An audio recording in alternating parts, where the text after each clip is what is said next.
Which of the following statements are correct about solid catalyst? Same reactants may give different products by using different catalyst. ये true बात है, अभी बताऊंगी कैसे. Catalyst does not change enthalpy of reaction, ये भी true बात है. I will explain you how. Catalyst is required in large quantities to catalyse reaction. नहीं भैया, थोड़ी सी भी क्वांटिटी में काम चल जाएगा. Catalytic activity of a solid catalyst does not depend upon the strength of chemisorption. देखो भाई, पहले फोर्थ स्टेटमेंट को एक्सप्लेन करती हूँ. केमिसॉर्प्शन क्या होता है? It involves the formation of chemical bonds. Involves the formation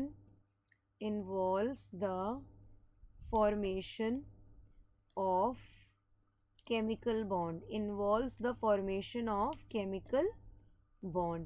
ठीक है. Through which an adsorbate gets adsorbed on adsorbent. समझ में आई? It involves the formation of chemical bonds through which what happens? Through which an adsorbate gets adsorbed, okay, on adsorbent basically. ठीक है. So if the interaction between the reactant molecule is large enough, formation of an activated complex becomes easier using a catalyst basically. ठीक है. Yes or no? Tell me. So catalytic activity of a solid catalyst does not depend upon the strength of chemisorption. बेटा जी, ये false statement है. It depends upon the strength of chemisorption. Yes. So मैंने आपको यही बोला ना, chemisorption involve करता है केमिकल बॉन्ड फॉर्मेशन का, जिसकी वजह से एडजॉर्बेट एडजॉर्ब हो जाएगा एडजॉर्बेंट पे. So if the interaction between the reactant molecules, अगर इंटरैक्शन बिटवीन 2 या 3 रिएक्टेंट मॉलिक्यूल्स अच्छा खासा है, so formation of an activated complex जो है it will become easier using a catalyst. So it depends. So fourth हमारा false statement है. Okay. अब बात करते हैं, catalyst is required in a large quantity. भैया, catalyst is a substance which is required in a very small amount to catalyse any reaction. ठीक है, false हो गई ये स्टेटमेंट. बात करते हैं अब हम, catalyst does not change delta H of the reaction. हाँ, ये वाली बात बिल्कुल सही है. Using a catalyst does not interfere with the total amount of heat absorbed और released for a chemical reaction. So the change in enthalpy is independent of the catalyst. समझ रहे हैं आप मेरी बात? So in a way मैं आपको ये कहना चाहूँगी यहाँ पर लिखकर कि a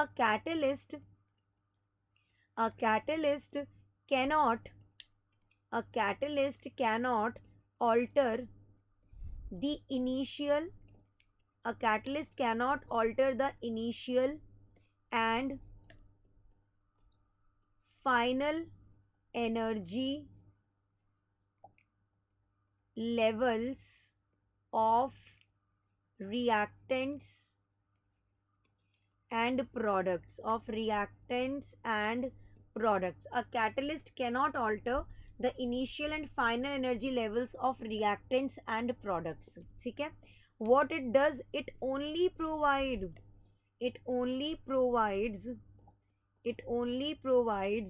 a low energy pathway for the reaction to proceed. So it lowers the activation energy. It lowers the activation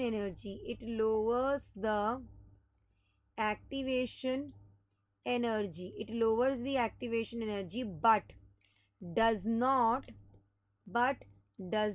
change the value of delta H. Ma'am proof करके बताओ. अभी बताती हूँ प्रूफ करके. बिल्कुल ध्यान से देखिएगा जो मैं अब यहाँ पर डायग्राम ड्रॉ करूँगी आप लोगों के लिए, ठीक है। You need to watch it out basically, बहुत ध्यान से देखना। I am going to draw diagram for this particular case कि भाई डेल्टा एच चेंज नहीं होगा, ठीक है। इट लोअर, कैटलिस्ट लोअर करता है एक्टिवेशन एनर्जी को, बट वो डेल्टा एच की वैल्यू को चेंज नहीं करेगा, वो डेल्टा एच की वैल्यू को चेंज तो नहीं करेगा। दैट इज तो for sure basically, that is तो फॉर श्योर। ये वाली बात आप बहुत ध्यान से देखना।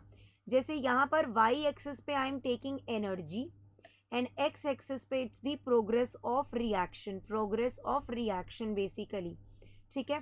तो यहाँ पर आप देखो this is my reactant and what I literally want to talk about, and this is my product, यहाँ मेरा प्रोडक्ट बन रहा है। चलो रिएक्टेंट को थोड़ा और ऊपर ले लेती हूँ ताकि आपको लोगों को समझाने में मेरे को सुविधा ज़्यादा हो जाएगी। रिएक्टेंट मैंने यहाँ ले लिया, ठीक है। अब आप यहाँ पर देखो ये हमारा प्रोडक्ट बना, ठीक है।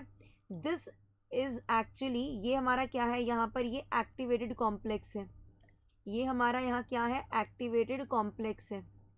क्लियर है कि नहीं क्लियर है? ये पाथवे कब है, विदाउट कैटलिस्ट, ये पाथवे है विदाउट कैटलिस्ट, ठीक है। और जब मैं कैटलिस्ट अप्लाई करूँगी तो अब आप पाथवे देखना, तो वो पाथवे ये है, ठीक है। ये पाथवे कौन सा है, with catalyst. So with catalyst हुआ क्या, एक्टिवेशन एनर्जी लोअर हो गई, अब ये एक्टिवेटेड कॉम्प्लेक्स बन गया हमारा। ठीक है कि नहीं, ठीक है, बताइए कि नहीं बताइए, yes or no people tell me. So enthalpy of reaction is basically a state function, and state function depends on the initial and the final state of a system. That means it depends on the reactant and on the product basically. So a delta H is defined as the difference in enthalpies, difference in enthalpies, difference in, अब आप यहाँ पर देखो difference in, ये है हमारा delta H, और ये डेल्टा एच जो है it is independent of the catalyst. So delta H is a state function. Delta H क्या है बेटा जी, डेल्टा एच एक स्टेट फंक्शन है जो initial and final state of a system पे डिपेंड करता है, ना कि जो पाथ आपने लिया है उस पर डिपेंड नहीं करता, ये initial and final state of a system पे डिपेंड करता है। Delta H is defined as the difference in enthalpies between the delta H of reaction is equals to delta H of product minus delta H of reactant, difference in enthalpies between the product and the reactant. So the use of a catalyst lowers the activation energy but does not affect the enthalpies of the product and reactant. Product and reactant की enthalpies पे catalyst का कोई effect नहीं होगा। Thus enthalpy of the reaction remains unchanged when a catalyst is used in the reaction. I hope अब आप मेरी ये बात समझ गए होंगे। कैटलिस्ट पाथ को ऑल्टर करता है, एक्टिवेशन एनर्जी को कम करता है, वो रिएक्टेंट एंड प्रोडक्ट की एंथैल्पीज के साथ नहीं खेलता है। yes or no? So delta H of a system is independent of the catalyst. Clear है कि नहीं क्लियर है, ये वाली बात होनी चाहिए, समझ में आ गई ये वाली बात? यस अब हमारा एक और स्टेटमेंट है मैम, उसको समझा दीजिए। सम रिएक्टेंट्स में गिव सेम रिएक्टेंट्स में give different product by using different catalyst. बिल्कुल सही बात है। एक कैटलिस्ट जो होता है ना, it is highly selective in nature. So same reactant में give different products by using different catalyst, क्योंकि catalyst is highly selective in nature.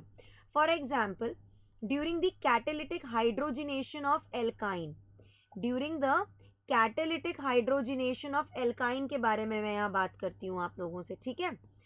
अब आप यहाँ देखो catalytic hydrogenation of alkyne के बारे में बात करती हूँ।